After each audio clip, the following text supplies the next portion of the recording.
हमीरपुर में मेरा घर था, इसलिए मैंने जाते जाते अधिकारियों से अनुरोध किया कि मैं अंबेडकर जयंती, जो कि हमारे संविधान निर्माता थे,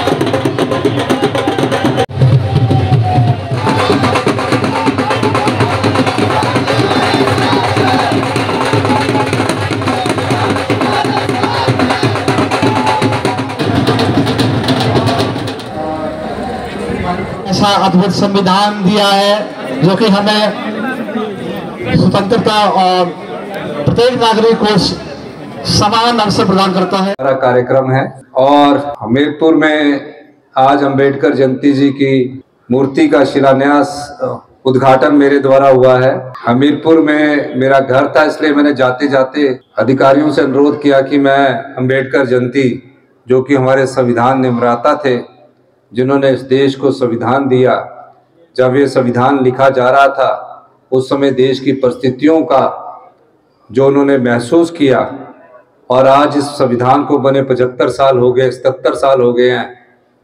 इस संविधान की संरचना जिस प्रकार डॉक्टर अंबेडकर जी ने की, वो एक ऐतिहासिक संरचना है। उनका सम्मान, यही इस संविधान की विशेषता है। मौसम खराब है और मुझे पांगी पहुंचना है, तो मैं सिर्फ इतना ही कहना चाहूँगा कि आप सबके आशीर्वाद से हिमाचल प्रदेश में कांग्रेस की सरकार प्रदेश के हित में व्यवस्था परिवर्तन द्वारा नए क्रांतिकारी बदलाव ला रही है। और मेरा ये मानना है कि जिस प्रकार की आर्थिक स्थिति में पिछली भारतीय जनता पार्टी ने इस प्रदेश को छोड़ा, और उस समय वो डबल इंजन की सरकार कहते थे, तकरीबन उस डबल इंजन की सरकार को 2017 में जब वो सत्ता में आई और 5 साल वो सत्ता में रही, 1 लाख करोड़ रुपया जनता का उन्होंने बर्बाद किया। फाइनेंस कमीशन की जो आरडीजी ग्रांट थी, 18-19 में जब उनकी सरकार आई तो 14th फाइनेंस कमीशन की आरडीजी ग्रांट थी। तो लास्ट के 2 साल की जो आरडीजी ग्रांट, जो रेवेन्यू डेफिसिट ग्रांट होती है, जो राज्य सरकार के घाटे की परिपूर्ति के लिए 14वें वित्त आयोग और 15वें वित्त आयोग यानी कि 14th फाइनेंस कमीशन और 15th फाइनेंस कमीशन के अनुसार उसका आवंटन किया जाता है। सभी राज्यों को किया जाता है जिन राज्यों से टैक्स मिलता है।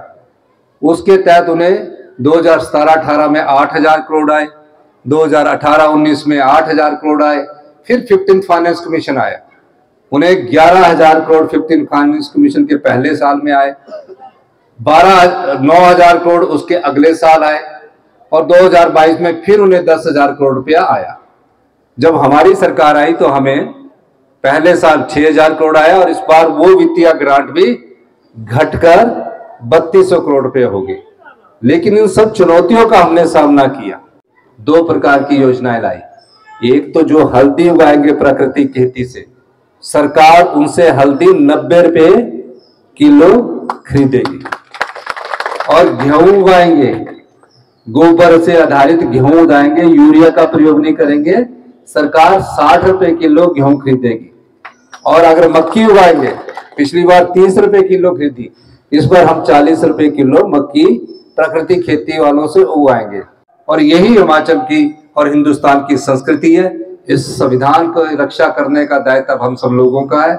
आज से अंबेडकर जयंती पर इस परिसर में जो मूर्ति की स्थापना हुई है, उसके लिए आप सबको बहुत बहुत बधाई।